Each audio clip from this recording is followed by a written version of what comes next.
listening to a download from the outdoorstation.co.uk. Number 526. Hello and welcome back to the Outdoor Station with me, your host, Bob Cartwright. Struggling still through the challenges of remote internet connectivity from our rural base here in the heart of England in Worcestershire countryside. However, that said, we have had good days and bad days, and I'm glad to say that this is the first part of a two-part interview, and it was on a very, very good connectivity day. And not just any old good day, as I had the best fortune to spend a couple of hours in the company of Bethany Fidgit Hughes and Lauren Neon Reed, who set out in November 2015 to travel by self-powered means the 20,000 miles from the tip of South America to the northernmost point of the Americas. If you check out their website, her-odyssey.org, you'll see that this isn't just a long-distance hike, but more an exploration of the land, new trails, of human relationships, of empowerment, and the understanding and sharing of cultures. You've listened to many of my interviews, I'm sure, and maybe you have your own definition of what a backpacking trip or through hike or long adventure should consist of, be it something which takes days, weeks, or even months. But when you start to measure it not by distance, but by time, 5 years so far in this case, maybe other factors need to be considered. Her Odyssey is a big subject to discuss, and we kicked around various angles via email in recent months to include. So far, they've completed 8,000 miles in South America, which took 730 days, through 6 countries and 20 pairs of shoes. COVID has obviously added various pressures halfway through an odyssey like this, and I hope you'll enjoy hearing some of the backstory as well as the detail which a self-funded, self-powered commitment of 20,000 miles like this requires. But first, an introduction from Bethany, or Fidgit as she's probably better known, about the purpose, aim and motivation behind her Odyssey. The mission statement of her Odyssey is a human-powered endeavor across the length of the Americas, connecting the story of the land and its inhabitants. It arose from my background of being brought up in South America and seeing the incongruities between labor and recognition of genders, as well as some of the cultural disparities between what I saw from my North American family and my South American community. And I wanted to come back to that as an adult and to see it through different eyes than what I saw as a kid. And one of the things that we've realized over the course of this journey has been that it's actually less to do with the specifics of what a person does, so much as the passion that they bring to what they do, which has the largest impact. And I happen to be really passionate about human-powered travel and showing up alongside my environment and my species. And this was a very appealing way to do that. And it was a way also to connect my own childhood of growing up scrambling in the Andes to my life as an adult in the working in the Rockies and in Alaska. So it's just a way to bridge a lot of narratives, which is another big part of her Odyssey, is that it's a journey not only in the physical journey, but also in terms of the story and telling the stories of others and weaving those stories together into the tapestry that is our experience and the role that we play on this planet that we got lucky enough to land on. So, Lauren, have you got a history of South America as well, as a younger person? No, not at all. Bethany and I actually met on the Pacific Crest Trail, which is a 2,600-mile long route along the Pacific that goes through California, Oregon, and Washington in the U.S. And we met in 2010 hiking, and then I lived in Utah and she lived in Colorado, and so we would see each other a lot. And she kept, basically since she came up with this idea, she was talking about it. And every time I came and visited her, I'd like ask her some questions and she'd respond. And so it just like kept me thinking. Drip feeding you, reeling you in slowly like a fish. Yeah, exactly. And I recently actually learned that a lot of the answers that she gave me after I asked those questions were made up. Oh, and you only found out when you're halfway through South America. Basically, yeah. I think we were in like Ecuador or Colombia when she was like, oh yeah, I just made those up. And then they were really good questions. So I would go look them up afterwards and find the actual answers. But this was like years of hearing about it and learning some more about it. And I'd always wanted to go to South America and had a deep interest in it. But the opportunity hadn't presented itself until that time. And then in 2013, I did the Continental Divide Trail, which goes from Canada to Mexico and it goes through Colorado for a while. And Bethany actually helped me with my resupplies. So she would send out packages to me. And after that, I was just kind of like more and more interested in doing this longer journey. And then I think in early 2015 or late 2014 was when I like sat down with her and I was like, yeah, okay, I'll do this, but I'll only do South America. Okay. So you're on the hook. Yeah. And since then, it's obviously been adjusted and adapted just like anything else with this journey. And like now I'm very much committed to following through with the entire journey. But it's just funny because a lot of people are like, oh, you only committed to South America. So let's give listeners perspective here. I know that you're both in your early 30s now. So when you first met, you obviously early 20s, I guess, when you were hiking. And I know that, Lauren, you're a triple crowner. So you've done the three trails, if we're very familiar with, if you like, in the UK. A lot of people aspire to do them or have done them, certainly.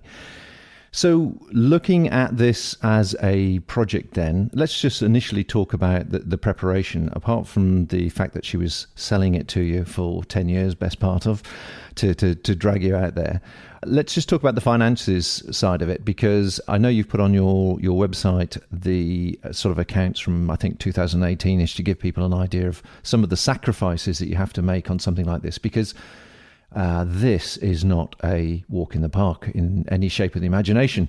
I mean, aside from the physical part of it, the finances and also the amount of time you're away from what would be normal life, I guess, for a lot of people. So just roughly give me an idea, sort of the sacrifices both of you made to prepare for this.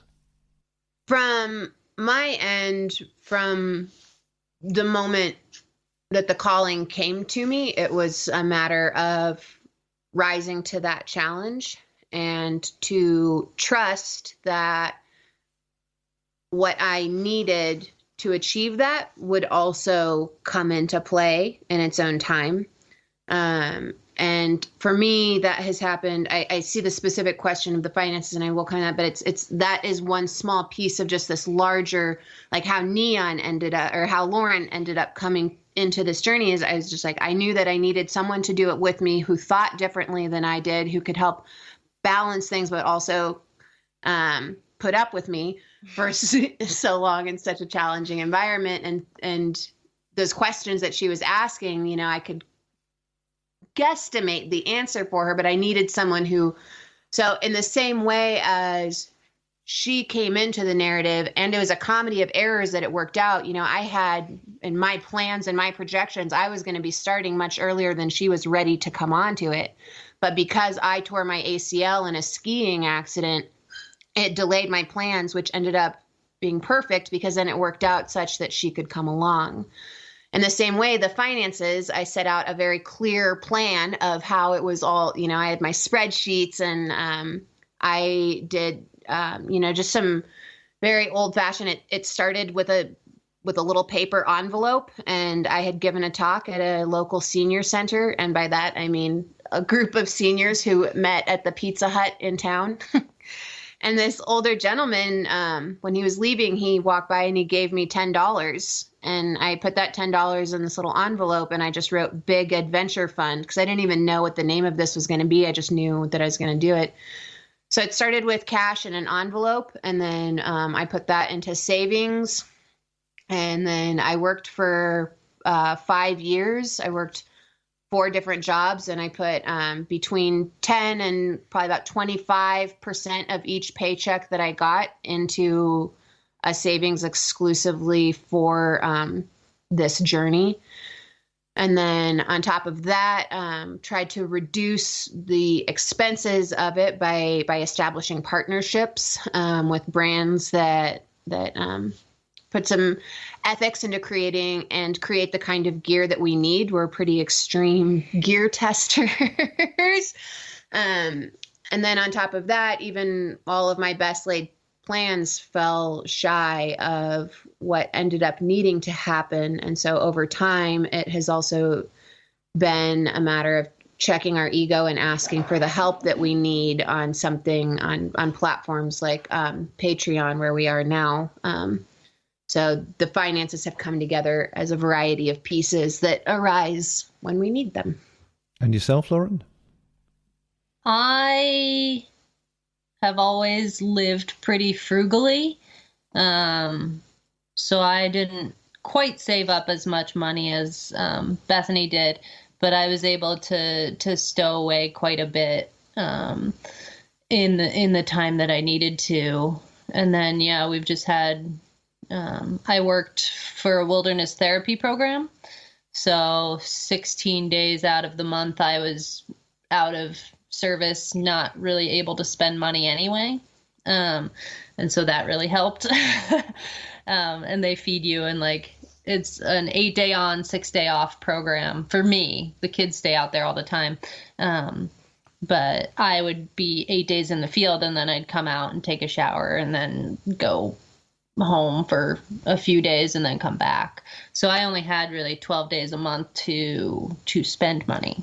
Okay, so I mean, you got together a fair amount of funds, and people can certainly look at the website for an indication of the sort of amounts you had. But I suppose what I'm getting to is, did you anticipate that the South America would be one long, complete, continuous run, as it were? Or were you going to break it up? Did you intend to break it up into sections due to the seasons and the weather and whatever as you went? When I first envisioned this, it was a straight through. I would not leave the route in any way through the tenure of the duration of the journey. A variety of factors shifted that over time. The first was the realization that in order to see the project through, I would need to shift a lot of my expectations. One piece of it was I wanted it to be about community. And, my sister was having a child and my grandmother died. And I kind of realized what a selfish narrative it would be to go out into the wider world and tell everyone how important it is to have connection when you're disregarding your own support system and your own family. And then another piece of it was realizing that to sustain the partnership that Lauren and I have, we need time apart from each other. And then seasons as well has been another one of the big ones. In the U.S., here in the United States, we're just so used to winter, summer, but in the variety of areas we've gone through, it's not that clearly defined. In some areas, it's there's the windy season and the rainy season, or there's the dry season and the wet season. So there's been a lot of adapting to that. Like right now, it's better that we're not in Central America because right now is hurricane season. Okay. Well, let's get the listeners excited then and actually start talking about the trip itself. Thank you for sort of getting us a bit of an overview of how you have approached this. Now, what was it like getting down to the tip of South America, and how did you feel when you first got there? Getting down there was a trip in and of itself because it's like a 10-hour flight to Santiago, and then you're like only halfway through Chile to get down to Tierra del Fuego. So it's another 8-hour flight. Mm-hmm. It's on a little plane. Yeah. And so we ended up there, and like the mountains down on Tierra del Fuego, because we flew into Ushuaia, Argentina, to start, which is the southernmost city in the world. And it's on the southern end of Tierra del Fuego, which is actually a little bit further south than the southern end of the southern tip of South America, of the continent. So we started there, and to fly in there was like really crazy because they had just had a storm, like a snowstorm, the week before we flew there. And we had kind of been in contact with, again, like it continues to be the community, like a friend of a friend introduced us to a friend that lived down there. And so we had been in contact with her and like talking with her about what to expect, more on the ground information. And she was like, yeah, it snowed here last week. I don't know if you guys will be able to do what you want to do. And so we came down being like, no, we'll be fine. Like maybe they don't know what they're talking about. And then we flew in, and like you just see these giant mountains out the window, and I was just like, oh, maybe we won't be able to do what we wanted to do. It was everything that I couldn't have expected and more. And there were these moments that I would have of her name was Coco and her daughter walking us around Ushuaia, trying to help us find pepper spray or fuel, like not canisters, but a certain kind of fuel that we needed for our stoves, and just the tenacity and the excitement that they had to be a part of it. And so even as I was literally watching and at each step learning that my physical plan of the route that I had intended through the Darwins was not going to play out, all of the elements around it and my reason for being there were being affirmed in every interaction with these women. And so it was both, it was like having the rug pulled out from under me, and being caught by people who you didn't even know were going to be there for you. So it was very frightening and really exciting at the same time.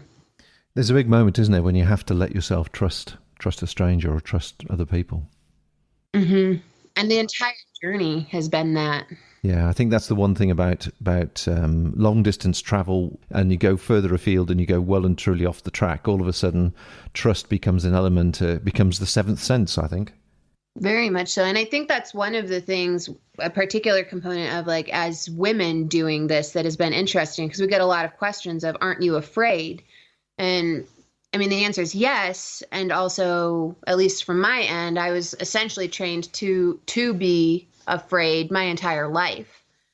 And also in that you just can't, you learn to trust that instinct and that read on people. And so there would be times when even from a great distance away, there would be a person and I would not want to go near them. And rather than like I would in my own environment, in a safe environment where I'd be like, well, come on, give that person a chance.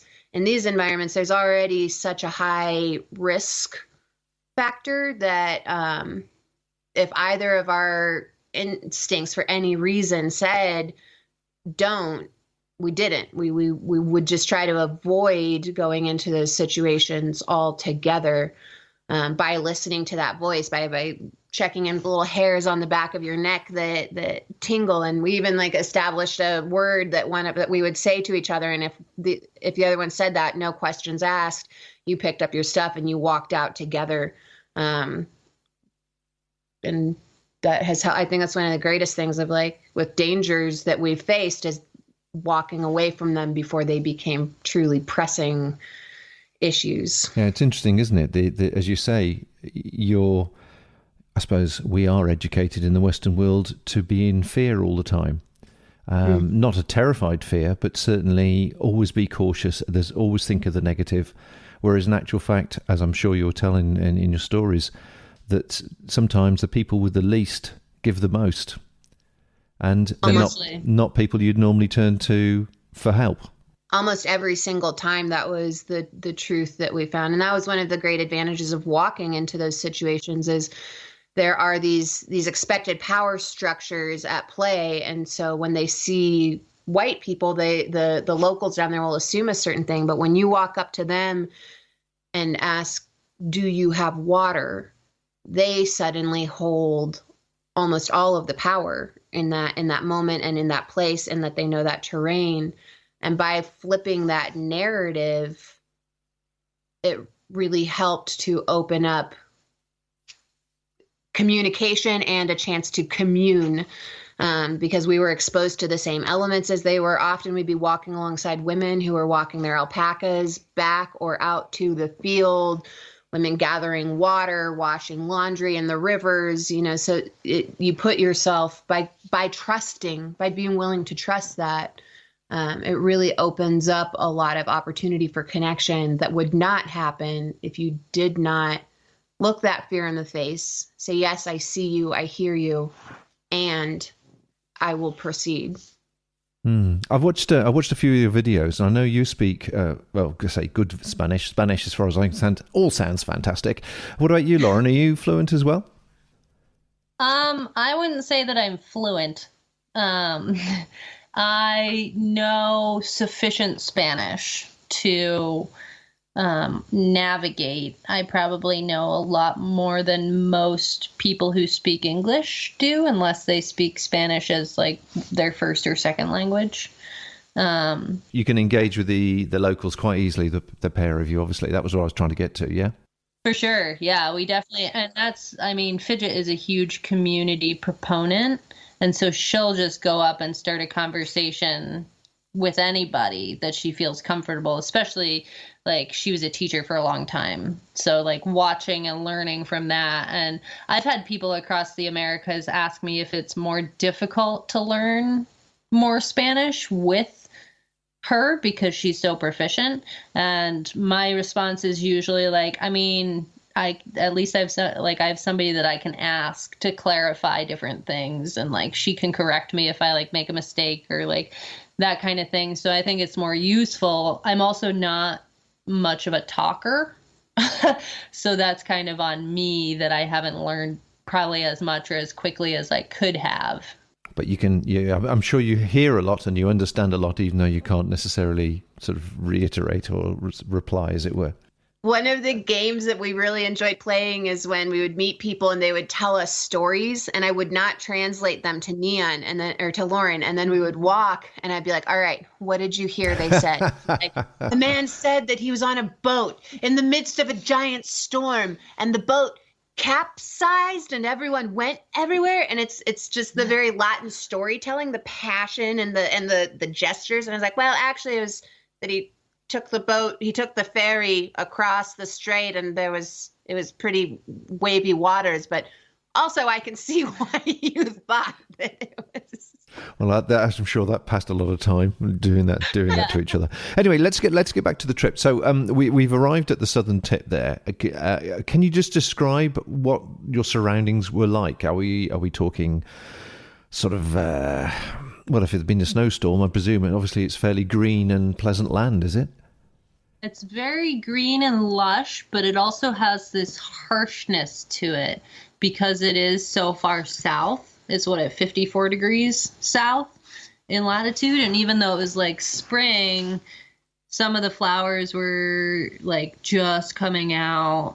But yeah, there's this harsh, and it's just like, especially at Tierra del Fuego is like, all of Patagonia is quite windy too. So there's just this like I don't even know how to explain it, but it's like there's this harshness of like, oh, it could get really bitter cold here.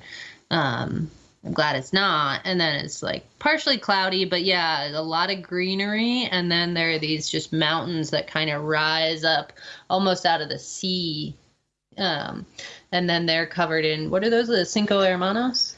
Some of the mountains are called Cinco Hermanos, Mount Olivia. They're very jagged. They're very young mountains, and it's the only place where the Andes actually runs east to west. So it creates this particular weather pattern between the Beagle Channel and the mountains there, which run east to west, which cultivated for a long time many species of trees that did not exist. It was why Darwin was so fascinated going through there, and the Notofagus forest and these kind of trees that there's different kinds of them, ranging from shrubs to these massive old growth, and walking through where there had been old growth forests that were now just like cemeteries, just stumps, bleached white. And you're walking on these roads or these pathways that are made up of just the logs of those trees that have been cut down, laid sideways, because it's the only way you can get through, because otherwise the ground is so muddy. So it's like you're walking over the corpses of the trees that once held that land together. And then going through the valleys that are flooded because of the beavers that Canada sent down, a couple pairs of beavers as gifts 50 years ago to try to help promote the industry down there. And now there's like 10,000 beavers, and they've chopped down, they've cut down a bunch of the like ancient, like there were these trees we'd be climbing over that were taller, fallen over, trying to climb over them or trying to like wiggle underneath them with a backpack in like deep mud. And alternating between these what remains and the areas from which it has been cleared. Well, you're certainly selling it as a holiday destination. It's beautiful. Well, from the way you're talking, it sounds like, now correct me if I'm wrong, but this is the picture I have in my mind, of something like the opening scenes in Jurassic Park. Yeah. Is that right? Something, there's those big landscape, steep-sided mountains with trees that just seem to be as dense as anything. And why up above that, just the depth of the snow and just knowing that there's rock face that has not seen the sun for untold amounts of years because it just holds snow down there all year round. And one of the ranchers down there told a story. He has the pisco sour effect theory, and his theory is that it's staying so cold down there because much as you drop one ice cube into your cup of pisco sour, the pieces of Antarctica that are breaking off and the glaciers that go floating by are cooling the area. And that's his theory of why he can't grow strawberries or beans anymore, because they can grow the plants, but the plants don't fruit. No dan fruta, they say. And every rancher we talked to and farmer could point to that has changed in the last 5 to 10 years. Every single one asked independently, gave us the same time range of when they went from being able to grow their own food to losing some of the variety that appears on their dinner table. Wow. Okay. You've painted a lovely picture of what the area was like when you first started.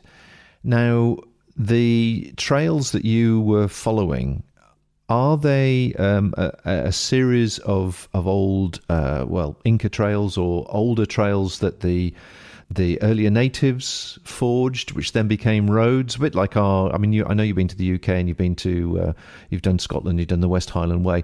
You have footpaths, and then you have drovers' roads, which are old ancient roads which they'd used to drive the cattle through. So I'm just trying to visualize that the trails that you set out on, if it was the highway or it was an ancient way of communicating between villages. Give me a bit of an idea. Try and sort of paint a picture for us.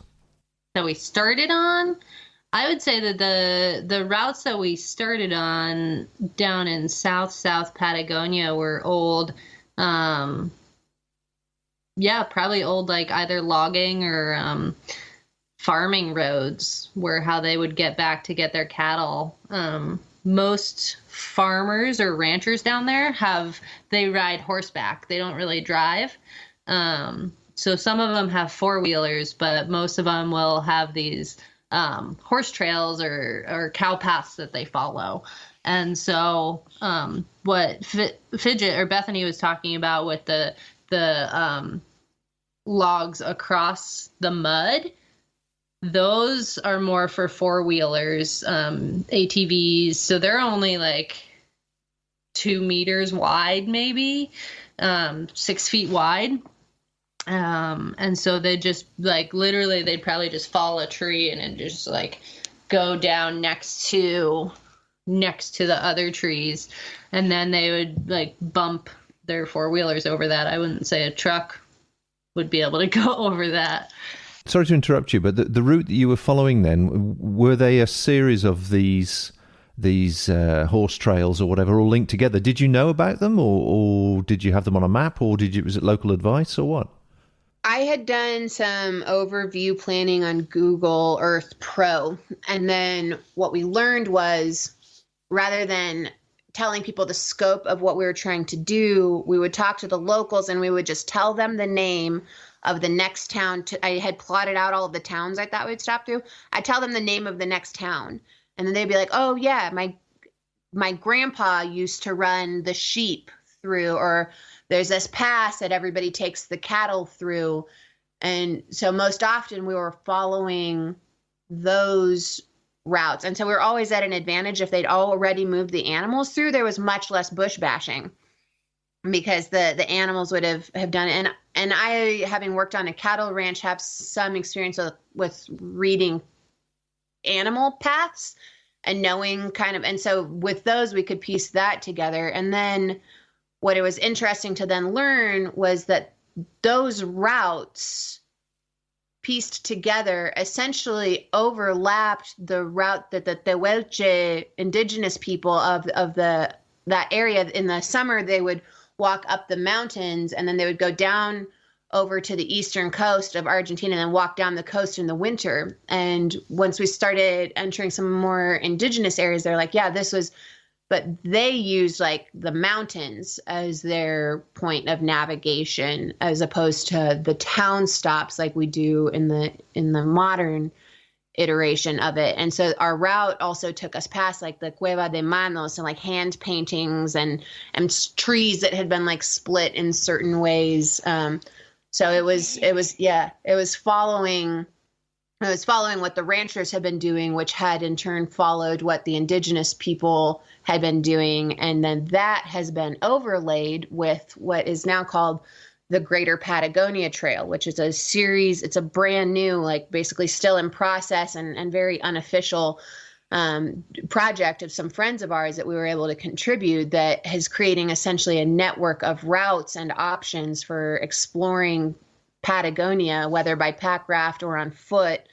And they have thousands and thousands of kilometers of route options, and we just kind of navigated those together and connected that up to Santiago, Chile. So our first season was a lot of deep back in the mountains, sitting with a Mapungun matriarch who has her husband like cooking the piñon nuts for us while she wrangles the chicken and speaks to us half in her dialect, half in Spanish. And so it must have been a fascinating experience then to actually realize you're on those historical paths and put your hands on those prints and those paintings that people probably have never seen from the Western world as such. I mean, the locals may recognize them as being there all the time. Like we have our standing stones here. We walk past them, drive past them, and we acknowledge them. But to see them fresh from your point of view must have been a lovely experience. Mm-hmm. It was an eye-opening one, talking to one gaucho, and he and I was just standing out in front of where he lived and was like, "You're so lucky to live." Of course, this is all in Spanish, but I'm like, "You're so lucky to live here. This is so beautiful." And he was like, "It would look that way through your eyes because for you, it is a choice to be here. For me, I could not be anywhere else." He talked about having a third grade education and, he never had an option to be anywhere else. So when he pointed that out, the gauchos have this very gentle way of checking you really hard when you soar off into the Yeah, into the atmosphere. I've heard you mention the choice word a few times in previous interviews, and it certainly brings it home. You had a choice to do what you were doing. A lot of the people you were meeting, that was their life, and that was it, wasn't it? Mm-hmm. Particularly even in Bolivia and Peru, it became very heavy there because that's deep. The people who live there are the direct descendants of the ancestors who live there. I think Bolivia is 60% indigenous population. And by that point, we were on what's called the Capacñan, which is the remains of the Incan highway. They had two highways, one that ran along the coast and one that ran through the mountains. And there, it almost felt like, I would ask the kids, I would be like, what do you want to be when you grow up? And that was an utterly ridiculous question to them. They didn't have a choice in what they were gonna be. There was no idea of doing something other than what their parents did, which is the only thing that they feel that they can do, which is to raise alpacas and try to survive. And every single person who I talked to, had a living memory of a sibling dying, of somebody being struck by lightning, of somebody drowning. They just say it so casually. Then just the way that they relate to life and their visions of your mobility within that was so staggeringly ego-checkingly different from what we're raised with. Very sobering, very sobering. Coming back to something you said earlier on about the safety aspect, and I don't really want to harbour on it too much because it's something that can be viewed different ways. These routes, as you were doing this over a period of weeks, months, I guess you'll tell me in a second, but what were you doing as regards accommodation? Were you accepting accommodation if some of the villagers offered it to you, or were you getting off the trail and camping wild in the mountains as out of sight? How did you sort of approach that side of it? Because that's the big one that people probably would be concerned about. It depended. It's actually really interesting because through a lot of the places that we traveled across South America, a lot of the men have actually gone into the cities to work. So it is mostly, especially in these like far back reaching areas, it's a lot of women that are just left with the children to care for the household. And so we would definitely...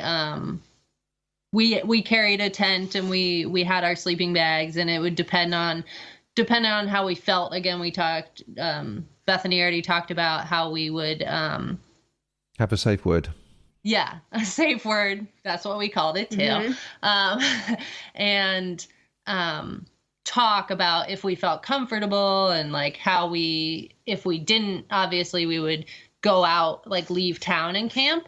But there have been times where we've asked, like we've walked into a shop in a small town, because shops are usually, the shops in small towns are usually just like the front room of somebody's house.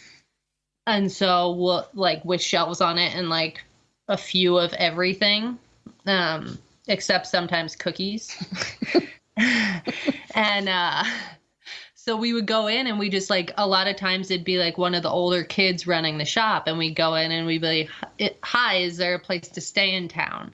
Knowing that there wasn't on our map, but there could easily be somebody who would invite us in, or if they knew somebody who had an extra room.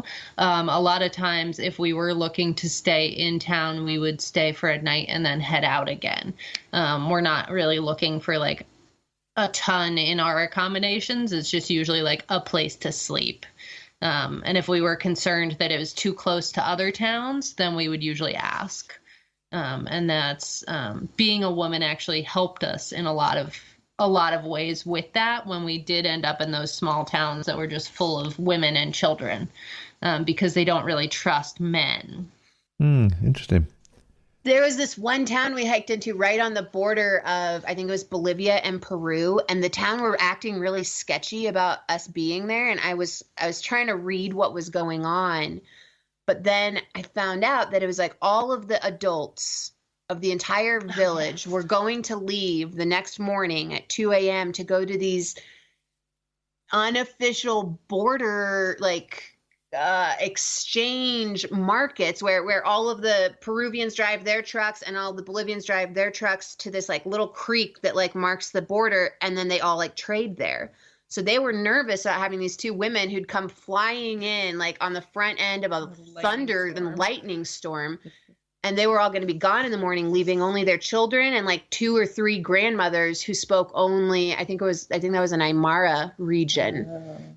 And so we woke up in the morning, and by the time we were done with breakfast, there's like 8 kids crawling all over our backpacks, and these like very skeptical, keeping their distance little grandmothers. And we walked out that day, and then we accidentally walked into the trading that was going on just out in the middle of nowhere from miles and miles away. We could see that there was all of these vehicles, and we realized it's like this illegal trading car boot sale. Yeah. And I don't think they would have been comfortable leaving 2 strange white men alone with their children and their grandmothers. So when you sign up for the Outdoor Station newsletter, you have the option to give us feedback on our shows. You also have the opportunity to suggest people of interest you would like to hear more about. You can also suggest UK campsites which you feel may be unique, and cottage manufacturers who would appreciate a little exposure to a wider audience. The Outdoor Station. Sharing the passion, appreciation and understanding for the outdoors world. I mean, it's a massive project, and obviously thousands of miles we're talking about, and there are so many stories, I'm sure. I suppose, from a listener's point of view, I just want to dip into a few things, really. I'm guessing that when you first started and you packed your bag and you took your provisions and your emergency provisions and everything else you probably thought you might need, bearing in mind, obviously, you got the sort of Triple Crown experience behind you, so you knew about packing light. Ultimately, as you went through all these different villages, and as much as they had their small shops and whatever, but I'm sure you must have picked up things from the locals that you went through, just ate what the locals ate and that kind of thing. So did you find it to be as big a problem resupplying and just having enough food to carry on that you anticipated? I think it surprised me because my introduction to this sort of travel had been on long distance trails where there's an established community and you know what you're going to expect to find in the shops, and the shops know to have what it is that you're looking for. And to your question earlier, you know, the first part of it through Patagonia, we camped most nights. And then by the time we were getting up into Bolivia, Peru, Ecuador, Colombia, we were staying indoors most nights because that's just what was safer, because the concentration of people was increasing. In the same way, it was interesting to track the change in the kinds of food. It's funny, each area had their own kind of food and their primary stimulant. So like through Argentina and Chile, the primary, like the basic food thing was generally white rice or flour, and then the stimulant was mate. And then once we got up into Bolivia and Peru and a little bit into Ecuador, the main food, at first it was quinoa, and then it was potatoes, and the stimulant was the coca leaf. And then once we got up into Colombia, I'd say probably the primary, and by Colombia, there's just so many people that we didn't actually pack a backpack. Like, you know, when we go out and we plan, you know, you fill your ruck with 7 days worth of food and you plan to be self-sufficient. Once we got into Ecuador, honestly, we were using a plastic Tupperware more often than we were our cook kits, because we would just go to these small towns and you know, you would walk into these little shops, like Lauren said, someone's front room, and in Spanish would have the conversation of, is there lunch? Yes. 2. Excellent. And whatever comes out, whether it's alpaca kneecap or soup or fried chicken, Lauren's favorite, because that was all that there was for a long stretch. For protein, that was almost all there was for a long stretch of Peru. It drove her crazy. But once we got up to Colombia, then the base of the food was often plátanos, bananas, plantains, and coffee was the stimulant. So to answer the question then, once you got going, was it as big a problem to resupply, to feed yourself, as you initially may have anticipated, especially down south? not if we were willing to adapt to what was there. Down south, there was some component of trading, and also of their idea of hospitality is something quite different and something unlike what I've experienced in my other travels in the world. Like down there, it's the guest's responsibility to at some point say stop, because a person who lives out in the middle of nowhere with nothing or with very little would literally give you their last piece of bread. Like going up a mountain, there was an older gentleman coming down, and he had these 2 beautiful wild hen eggs that he had gotten from a mountain hen. And I was like, those eggs are beautiful. And he was just immediately held out his hand and said, they're yours, take them. And I had to insist that no, like I knew this was this man's dinner and possibly his breakfast, but without question or without even what I considered a prompting, he was willing to give that and to go without. So we did learn in those southern stretches to accept kindness, because it'd be extremely rude to just outright say no, and also always carry gifts, because the mercantile trade is not something that's very comfortable for them, but gift giving and gift exchange is very important. So we learned to carry like sachets of juice mix and a couple of extra heads of garlic and oranges.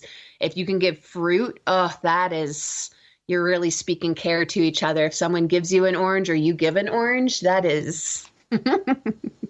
So what would you say that you said at the beginning about going there to learn more and to understand the communities and understand the female way of life in a patriarchal society.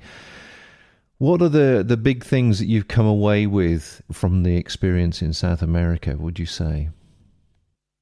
For me, specifically in regard to the gender observations, is that the system has been built on a complicity that the women, many of the women are just as machista as the men. And also that while you may not see women leading, they are still running things. Like, for example, going into one of these small shops, it's going to be the man most likely who will come and speak to you. But if you ask him, how much does this item cost?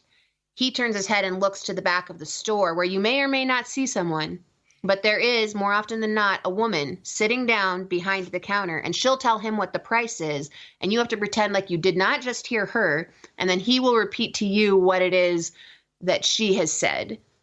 And you have to play this in-between game, and it's there's that component of it that I found interesting. And family, care for family was very important. A lot of people, they had asked to, they'd be like, what's your name? And I'd be like, Bethany. And they're like, but what's your last name? And I didn't understand why that was so important. Then I realized it's because that's how they place one another. If they have a local name, that's how they know what valley you're from. And that's their context for the world. So those have been a couple of my observations. I think for me, I had never spent an extended period of time internationally. And so it just like threw me basically into this like completely unknown area, and like both culturally and like for me, it's I do better when I'm in the wilderness, to say the least. And so for me it's like, okay, sweet, I can read these mountains, but then it helped me realize that like the people of the area are so integral to the natural parts of the area. And so traveling through these different areas, it's like you see the care that's taken to take care of the land, the different ways that people are learning and growing about like it's much more intertwined with where they are and where they're from. Like, she talks about last names, but there are also people in Peru who have literally lived in the same valley for like hundreds of years. Their family has lived there. And so we actually ran into these people who the valley has changed hands and been kind of taken over by the government, and they've still found this family, was it 5 generations of this family have still lived in this valley and found a way to make money, because at the beginning they were ranching and farming, and then the government decided that it was going to be a national park, so there were like some hot springs in the valley, so they decided to be the caretakers of that hot springs. And it was really cool to see the different ways that these just people are able to adapt and overcome, basically, even if something as big as the government comes in and like takes over, like, quote unquote, your valley, they can still find ways to make it work for them and take care of this land. So the trails that you have been on in the various places, are you expecting them to become future long-distance hiking trails with your connections that you have done? And also, as part and parcel of that, did the indigenous people, did the local villages and communities, did they recognize that there was potentially a future business in the activity that you were doing? So, were you seen initially, I'm guessing you were into a community, they had never seen, perhaps not seen white people before, but certainly not seen hikers, female hikers walking solo. And I'm sure as conversation evolved, you might have suggested that there could be a future in that? Yes. That's a very astute question.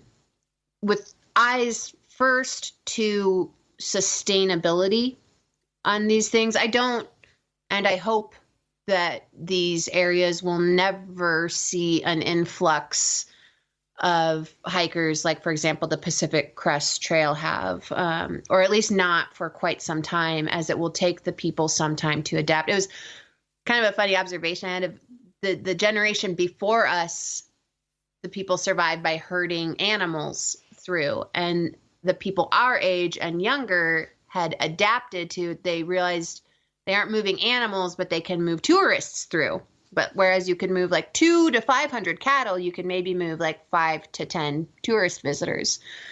So there is in some areas a heavy, like, for example, in the Cusco region, huge, and around the parks in Chile, pretty much anywhere there's a park, there has arisen a culture around that. And there is a hope that the local people will see that by protecting their local environments promotes its beauty and thus can bring more opportunity to them. Some areas we walk through, we would joke, like, everybody's a tour guide. Like, you'd be walking past and there'd be a man working his field, and once you start talking to him, he's like, well, I'm a fishing guide. Like, and we're like, oh yeah? And he's like, yes, look, I have a fishing lure in my hat. And I'm like, so those are the qualifications for you to be. And other areas, it is somewhat regulated of who can be that. But as I see those of us in the most privileged positions on the planet looking for ways to maybe slow down and to engage more directly, particularly those, for example, who already have Triple Crown, who have had that experience and then are looking for something, that next deeper level that involves going out and finding the routes. And by nature, a route is not a trail that's easy to follow. It's what Lauren always calls a choose your own adventure. What's up that scree field type situation. Has this been created by animals or by people? That was always a fun one, especially in Patagonia, because there are routes that people have created, but they overgrow so fast because stuff grows there just super fast in the summer. And then we'll be like, is that a cow field or is this a cow track or a people track? And then she's good at seeing the cow tracks and I'm good at finding the people tracks. And so it'd be like looking for like a cut branch instead of a broken branch or like something like that. Okay, well, I mean, we've certainly covered a lot of areas here, and I want to go on to another range of topics sort of in our next section. But looking at this particular map that I can see in front of me of South America, is there a way that you could describe the better countries to walk through? Or is there, say, that, Chile was really, really tough, or Argentina was really, really tough, or it was, a generalization? I'm seeking a generalization for anybody tempted to do something like this through these areas. How would you describe the different sections in South America? And also, just to give people an idea, did you do that all as one thing, or have you broken that up into different lengths? I'll start with the last part of that question. We broke South America up into 3 of what we call seasons. And the first season, I think, was about 5 or 6 months long. And that went from Ushuaia, Argentina, and it crisscrossed between Chile and Argentina because you can only be in one of those countries for about 3 months at a stretch. And we ended it at Bariloche, Argentina, because winter caught us there. Our next season was 13 months long, and we went from Bariloche, Argentina, again, back and forth between Chile and Argentina, into Bolivia, into Peru, and we stopped in the region of Cusco, Peru. And then our third season was 9 months, or possibly 9,000 months. And it went from there to Turbo, Colombia, and then we were trying to get on into Central America, and that's where we began to run into some new variety of challenges. If someone is looking at traveling into South America, there's a variety of ways to do it. I mean, we learned in some areas there's circuits that people will do, which involves taking buses, and you hit the parks, and there's guides there for that, and they're equipped with the ability to speak different languages, and you can do overnights. If you're more of a do-it-yourself person, you will be coming up against, in the areas where they're trying to build an industry based on tourism, you wanting to go by yourself, confuses them because they're much more like socially minded. So the fact that you want to do it by yourself is difficult, and kind of offend them because you're not using their expertise. But if you're looking for more of that solitude experience, you're looking more at Chile and Argentina, which have the advantage of currently having more stable governments and infrastructure. There's also some very remote regions of Bolivia and Peru. Those are a little bit more if you're sticking to the salt flats again, or the Cusco region, again, these are developed tourist areas where you can expect to be understood for what it is that you're looking for. It's when you wander outside of those regions that you're met with blank stares, or sometimes gaping stares from every single person in town, and screaming babies stop to stare at you, or silent babies begin screaming when they see you. So it just depends on the area that you're going to and what it is you're looking for in that experience. For me, one of the most delightful surprises was actually Colombia. I had been fed a lot of fear over the years, and Colombians were so kind and have some true. They have glaciers.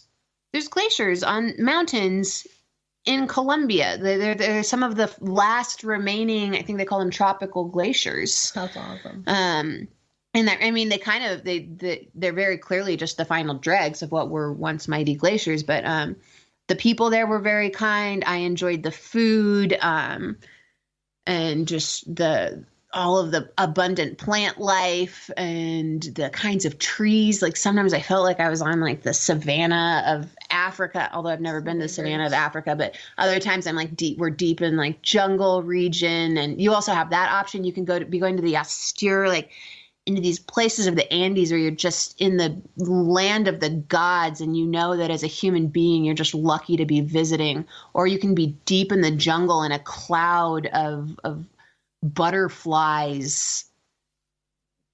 So whatever you're looking for, you can find it in South America, except maybe fast internet. If you really need fast internet, that's maybe not where you want to go. Come to my place. Okay, so that's South America, and let's have a look at your other map that I've got here. Now, we've got chunks of United States that are in red and in orange. So you can give me a brief explanation of what they stand for. And then I sort of want to bring this first hour to a close, really, with where you're going to be heading, subject to COVID, obviously, where you're going to be heading next and what the ultimate goal is. So across the U.S., and it's so interesting because Fidgit and I have been planning to split up for a while across the U.S. because we just had different ideas of what we wanted to do and trusted each other enough to know that we would do them. But I had already done the Continental Divide Trail, and so I wanted to do something different, and I was getting into biking, so I wanted to bike pack. And so the red line across the U.S. is Fidgit. She thru hiked the Continental Divide Trail from Montana south to New Mexico to the Mexico border. And then the orange line is, I did a newly minted route called the Wild West route that goes from Canada to Mexico as well. I ended up missing a section because I timed it poorly, but I'll be making that up soon. And across Utah and northern Arizona. But it was gorgeous. I rode my bike on mostly dirt track across 4 states. And how did you find the traveling by bike, doing that particular trip down to Mexico, as comparing it to the South American experience as regards how you were received by people? Are we talking people were accepting that you were a, quote, tourist cycle traveler, or were you going through rural communities and experiencing warm welcomes? In the U.S., I feel like people were pretty open and accepting. I was alone the whole time, so I didn't see anybody else biking, but I did see a lot of like dirt bikers and other people out there. And they were actually usually really kind. I had this one woman who was having a garage sale, and she kind of called me in because she had actually lived in South America for a while. Well, we didn't know this at the time, but she saw me biking past as like a solo woman, and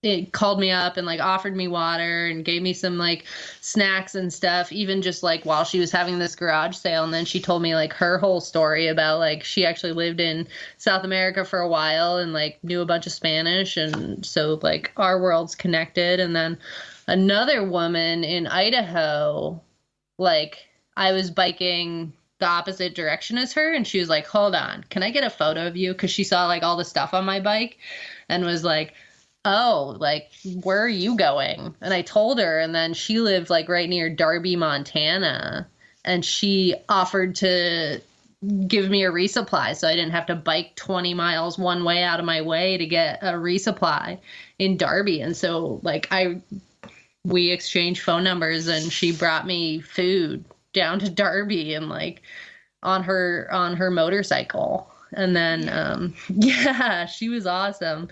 And there were a few other dudes, like even there was an older man who stopped me, and he just wanted to know what I was doing and wanted to make sure I was being careful, and told me where him and his wife lived. And yeah, oh, sorry, go ahead. No, on the Mexico part of the bike packing, we're on what's called the Baja Divide. And that is beginning to be kind of circling back to your earlier question, the locals are beginning to understand that as a source of income. I noticed that in the conversations that we would have with them, because they would talk about the bike packers and they would talk about the Baja Divide race. And that helped me understand these are their two sources of income from outside. So particularly along the Baja Divide, and also hallmark of people understand what's going on is we could find Snickers bars. if you're going into town and there's no Snickers bars, they have no idea what you are. But if you can find Snickers, even if they're dusty in a cardboard box, you're like, all right, these people have an idea of what's afoot. That's your definition of a town going places. Yeah. And then once we cross into mainland Mexico, there is some other cyclists have passed through there before. And so there is some awareness of the industry of bike packing. But when you wander away from that main highway, which is our primary goal, is to be as far into the wilderness as we can safely be, there's some like, where did you come from? Which is delightful. Okay, so let's wind this hour up then with a conclusion of what you intend to do next, COVID permitting, and where the journey will come to an end. Okay. Everything's up in the air right now because of COVID. At the moment of recording, we're kind of in a place in time where it's difficult, and I'm sure for more people than just us, to make plans, because things are so up in the air. Right now, we're in the United States of America, and Canada is understandably holding their border closed to us. And the section of Central America that we have yet to do continues to be volatile in light of COVID and a number of other matters, ranging from earthquakes to protests to what? Hurricanes. Yeah, hurricanes. So our objective is just to, as we can, clean up Central America and to connect our route from South America to what we've already done so far in North America. And then to Canada, the goal is, or the aim, I'm so excited, is to hike the Great Divide Trail. And then from there to connect to the Arctic watershed that magically begins all of 100 kilometers north of where the Great Divide Trail ends, and then in partnership with our partners at Track Kayaks to paddle the series of rivers, which then flows out to the Beaufort Sea. We had initially intended to cross over and to go towards Alaska. We're now realizing that with how narrow our weather window in those northern regions are, to add Alaska on would add an entire another year of waiting out seasons to add that. So right now we're more of looking at just paddling straight out and probably ending off of the northern coast of Canada rather than trying to divert to the west into Alaska. But generally what we've learned in this journey is, you make your goals and you set your intentions, and then you just have to be prepared to throw those out the window as the seasons and opportunity invite. My thanks to Bethany and Lauren for taking the time to chat. It was an enjoyable evening of wide-ranging conversations about travel, life, death, and the universe. In part 2, we discuss the apparent US preoccupation with trail names, personal safety, the impression social media is giving to the more established hiking trails like the AT, PCT and CDT, expectations and pressures from loved ones, and mental health. This is a self-funded project, remember, literally traversing the Americas on a shoestring. Please check out my show notes on theoutdoorstation.co.uk or on their website, her-odyssey.org, to find out more. You'll see the photos, hear more stories, and of course you'll find all the social media links. It's been a long one, but I do hope you've enjoyed it. Drop me a line or leave a comment somewhere if that's the case. Until next time, folks. Take care out there now that we've been set free in the wilds once again. and bye for now. Thank you for listening to this podcast. To hear or see more from our extensive free library, please visit theoutdoorstation.co.uk.